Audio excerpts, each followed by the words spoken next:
I'm Anne Foreman, and I'm the elected chair of what's called the Vacancy in C Committee. So could you explain to me a little bit about what on earth the vacancy committee is? Yeah, well, it's one of those committees, it's a standing committee, so it has to always be there, but it only swings into action when a diocesan bishop announces that they're going to retire, and which is what we did. And we're a committee of 29 people from around the diocese, including the General Synod representatives, and we have two tasks really. The main task is to prepare a statement of needs. Now, a statement of needs of the diocese is a bit like a parish profile when you have a vacancy. It's saying what the diocese is like, what are the challenges it faces, and what people hope the new bishop might be able to bring to it. And then the second task is to elect 6 representatives to serve on what they call the Crown Nominations Commission, and it's they that actually nominate the new bishop. Would you like to hear from people around Devon about what they would like to see in a new bishop? Yes, I certainly would, and I hope that we're going to find a way to make sure that we can do that.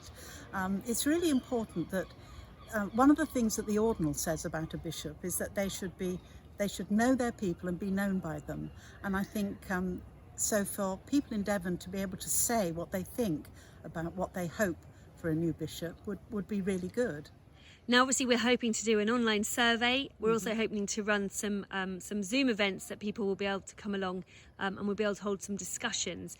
What is a timescale for choosing a new bishop?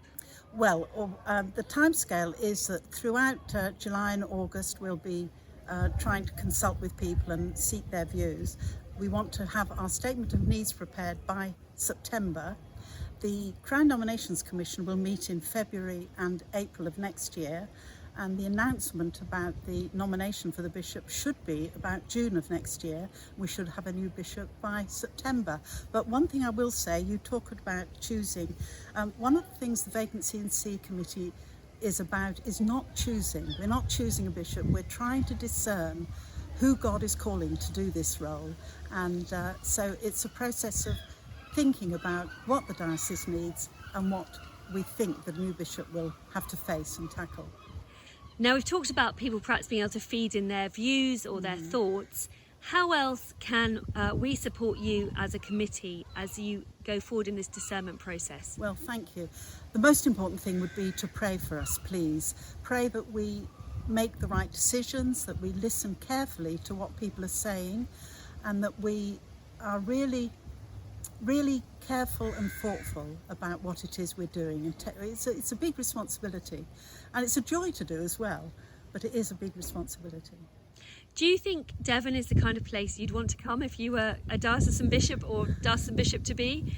Well, I have to say, I mean, I'm a great fan of Devon. I'm actually from Czech parents, but I was brought up in Devon, and I think it's the most fabulous place. And I think it's a very exciting diocese because although we've got rural and urban and coastal, they're all different. Rural Mid-Devon is completely different to rural North Devon.